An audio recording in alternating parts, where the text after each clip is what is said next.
టట్టడాయ్ చక్కెరగడ చేసే పాయసం చూడండి. హాస్టల్లో చదువుకోమని పంపిస్తే పాయసం తినాలనిపించిందంట.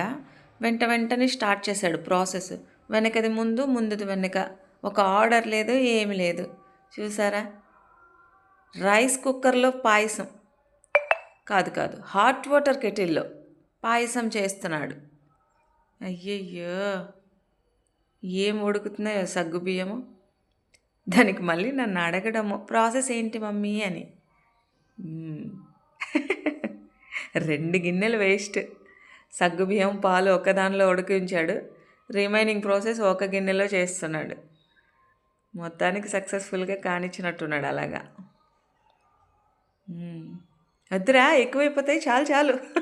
టేస్ట్ పోతుందంట, టేస్ట్.